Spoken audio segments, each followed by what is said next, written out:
Ви просто божевільні. Ви рознесли той шортс на шматки. 61 тисяча переглядів, тисячі лайків і коментарі, які буквально кричали: «Ренді, давай повну версію цього відоса». І ви буквально змусили мене це зробити.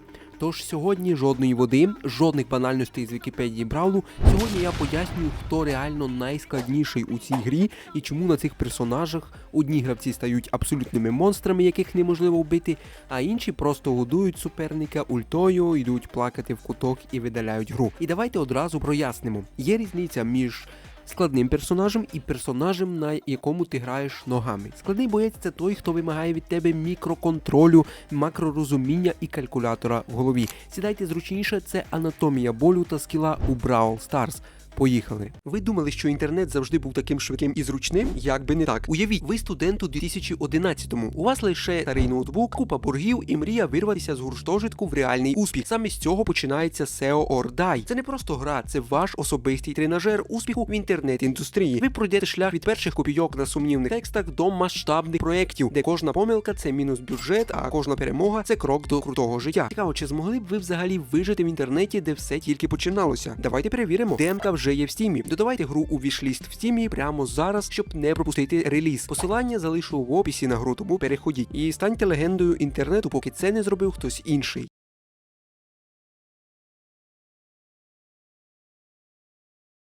Перша в нашому списку – Мелоді. О, ця корейська поп-зірка зламала більше нервових клітин, ніж лаги серверів Supercell. Чому більшість із вас грає на ній абсолютно неправильно?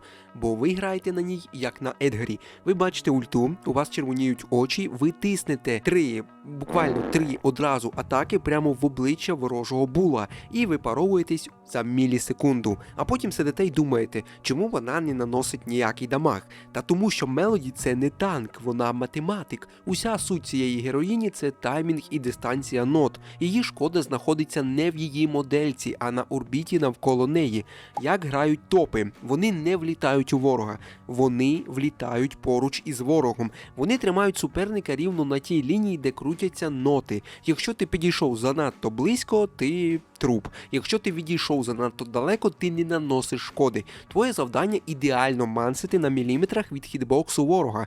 Коли ви бачите хорошу Мелоді, це виглядає як босс-файт із Dark Souls, якщо шарите за ігри. А якщо не шарите, підписуйтесь на мій другий канал і будете шарити. Вона літає по карті, не дає до себе підійти, зрізає купу ХП своїми нотами і просто знущається над противниками. Агресія на Мелоді виправдана тільки тоді, коли ти точно знаєш, що ноти доб'ють ціль за секунду. В всіх інших випадках ти просто безкоштовна доставка кубків для чужої команди, і всі будуть тебе, звісно, булити. Тому ніколи так не робіть. Це важливо. Ну і, звісно, напишіть в коментарях, у кого ще на каналі на відосі може набратися 60 тисяч переглядів просто ось так. Враховуючи те, що це український сегмент Бравлу, і це не так сильно популярно, да?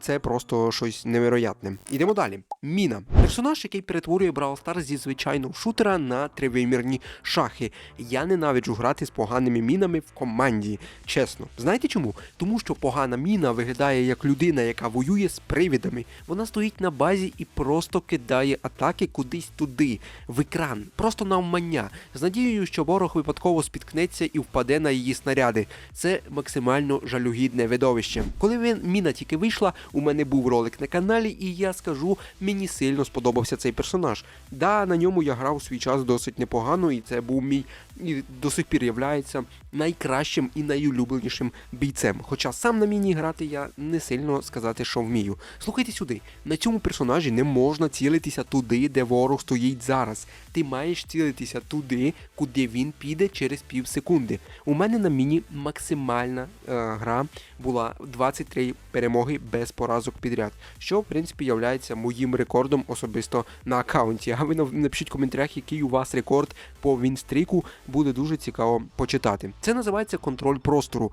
Ти не можеш просто наносити шкоду і все. Ти маєш диктувати супернику умови, контролювати центр, контролювати карту, розуміти, куди можна підійти ворогу, куди ні. Ти кидаєш атаку в лівий прохід не для того, щоб влучити у ворога і нанести йому купу шкоди, а ти кидаєш її туди, щоб ворог в принципі злякався і пішов вправо. А там вже його чекає твій тімейт або твоя якась друга атака. Це чиста психологія. Ти повинен загнати людину в кут, змусити її панікувати і допустити величезну помилку, яку, звісно, ти або твоя команда, звісно, не простять. Коли ти освоїш ці маленькі траєкторії, навчишся читати думки ворога, ти станеш демоном, якого неможливо буде обійти і, звісно, обіграти. Здається, що, по суті, міна не може наносити шкоду на величезній дистанції, але це просто здається. Насправді може. Якщо ти будеш розраховувати свої постріли максимально нормально, то ти зможеш наносити досить величезну шкоду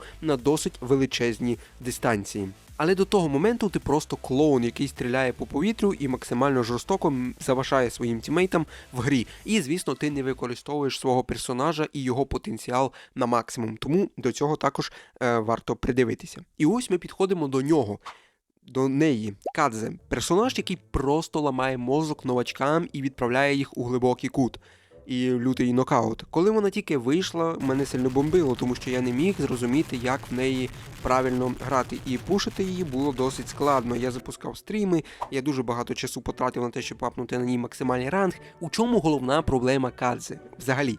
У її формах. Люди бачать механіку зміни стійок і думають: о, прикольно, я буду клацати цю кнопку кожні 3 секунди, бо це виглядає епічно, і я буду змінювати свою форму. Спочатку я буду грати на ближній дистанції, потім буду грати на дальній дистанції. І що посправді відбувається? Вони втрачають темп, вони вмикають форму для ближнього бою, коли ворог на іншому кінці карти. Вони вмикають дальню форму, коли на них вже сидить Едгар. Зміна форми – це не для краси зроблено, це ваш головний інструмент макроконтролю карти. Топ-гравці на Кадзе – це кібермашини. Вони перемикаються не тому, що відкрився кулдаун, а тому, що ситуація на карті змінилася на 1%, і вони прекрасно це розуміють, вони прекрасно розуміють простір, і вони, по-перше, розуміють найголовніше, навіщо їм переключатися. Перед тим, як ви будете переключатися, ти маєш розуміти матчапи. Ти маєш собі задавати таке питання, навіщо мені в цей момент, в цю секунду взагалі переключатися. Ти граєш від дефу, тримай одну стійку. Побачив мікропомилку снайпера, моментально перемикаєшся, скорочуєш дистанцію, караєш, забираєш фраг і, звісно, сходу міняєш форму назад, щоб відійти під щитом чи що там у тебе є. Один зайвий клік, одна помилка в таймінгу, перемикання форми і ти випадаєш з гри, по суті, на всю катку. Тут не працює автоатака, тут реально працює тільки IQ. І я вважаю, що Кадзе – це один із найскладніших бійців точно, на яких грати буде, мені здається, важко. І не всі зможуть це робити. Тут навіть не в рефлексах справа. І якщо ви навіть будете тренуватися, грати дуже багато каток, не знаю, допоможе вам це чи ні. Тому що мені насправді не допомогло. Я зіграв більше 200 каток на Кадзе, мені здається, навіть більше, там десь 300, мабуть.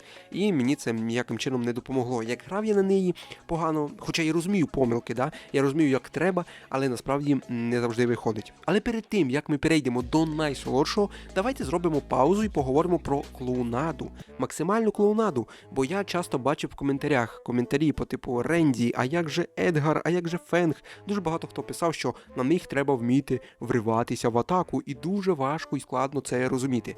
Друзі мої, братики мої, давайте будемо дорослими людьми. Грати на Едгарі – це тест на реакцію для золотистого ретривера. Ти чекаєш у кущах, натискаєш зелену кнопку, екран стає жовтим, ти просто стрибаєш і можеш навіть з закритими очима, спамлячи автоатаку, вбивати ворогів. Все, це не макрогра, це просто рефлекс, який, по суті, вирабатується твоїм організмом, твоїми руками, тобою, з часом. Ти можеш робити це з часом просто на автоматі, просто закритими очима, буквально ти можеш просто вивчити, де знаходиться ця кнопка, і просто закритими очима тапати на цю кнопку, і все буде максимально ізі. Те саме з Фенгом. Так, у нього є красиві комбінації з ультою, звісно, але в 90% випадків гра на Фенгу виглядає так. Натиснув жовту кнопку, полетів через усю карту, врізався об стіну, натиснув гаджет на стан, щоб тебе не добили, і, звісно, заспамив кнопку атаки. Все. На хокеї це максимально жорстко працює завжди. І грати можна, максимально ізі, і, звісно, тренувати свою гру саме там. Складно грати не означає складно вижити, коли ти влетів 1 в 3. Складно грати – це коли персонаж вимагає від тебе створення якихось таких можливостей, а не просто експлуатації однієї кнопки, яка по суті летить через усю мапу. Запам'ятали? Чудово, ідемо далі. Ви думали, я про нього забуду? Ви серйозно думали, що відео про найскладніших бійців у Brawl Stars може обійтися без нього? Мортіс. Амбасадор болю, символ руїни в броуболі і водночас найвидовищніший персонаж за всю історію гри. Скільки разів ви бачили Мортіса, який влітає в стіну, витрачає всі 3 свої атаки і просто стоїть, дивлячись в очі ворожому болу в очікуванні смерті. Я сам був цим Мортісом, ми всі ним були. Складність Мортіса не в його атаках, його складність, мабуть, у рахунку. Ти маєш бути живою таблицею Excel. Ти повинен постійно рахувати, скільки патронів зараз у Пайпер, чи є гаджет на відкидання УЕМС, чи встигну я дати 2 тички ульту і ще 1 тичку, щоб знести рівно 5400 хп до того, як мене оглушать. Ти маєш все це прораховувати на ходу під час катки. І професіонали, звісно, які дуже круто грають на Мортісі, вони це розчитують наперед, вони це автоматично під час гри розчитують. А це не всі можуть робити. Скільки роликів ти дивився, як правильно грати на Мортісі? Мені здається, багато, тому що дуже багато професіоналів раз, хоча б 2-3 випускали таке відео, де вони дуже круто трікшотять, де вони показують реально якісь дуже круті моменти гри на Мортісі. Це реально дуже епічний бравлер. А пінг? Якщо у тебе пінг хоча б на мілісекунду вищий за норму, ти мрець. Мортіс не пробачає помилок. Якщо ти, по суті, зайшов у бій на півсекунди раніше, ніж твоя команда вібрала контроль ворогів, ти вже випаровуєшся. І потрібно розуміти, якщо в тебе реально пінг або лагає Brawl Stars через твої можливості поганого смартфона або планшета, то подивися ось це відео на моєму YouTube каналі. Коли я записував, я розповідав, як можна реально прибрати лаги. Посилання залишу в описі на це відео, плюс в підсказці. Але коли ти бачиш Мортіса, який ідеально чекає момент, який влітає, ланцюгом прокидає ульту через 3 ворогів, відхилюється від їхніх атак своїми атаками і робить тімвайп за 2 секунди, у тебе, звісно, відпадає щелепа. На Мортісі немає середніх гравців. Ти або абсолютний геній професіонал, якому хочеться аплодувати стоячи, або ходяча руїна і катастрофа, якій хочеться закинути репорт. І щоб стати першим, тобі доведеться померти 1000 разів, буквально 1000 разів, щоб зрозуміти, як все це правильно робиться. Ви можете запитати: Ренді, а навіщо взагалі так страждати? Навіщо ламати пальці на Мелоді, вираховувати кути на міні, потіти на Кадзича, вмирати на Мортісі, якщо можна взяти Джекі і просто тиснути автоатаку? Навіщо вчитися грати на складних персонажах? І взагалі, навіщо вчитися складним бравлерам?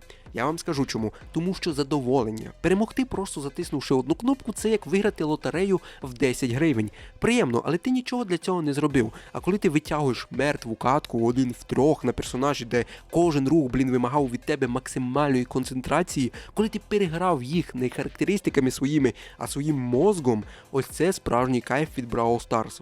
Дійсно, просинається така ілюзія того, знаєте, ось цього мнимого, звісно, експертності мнимої. Да, воно насправді не так, але все рівно воно дійсно просипається. Краще злити 20 каток поспіль, намагаючись навчитися грати на складному персонажі, ніж деградувати, бездумно пушачи кубки на кнопкових героях.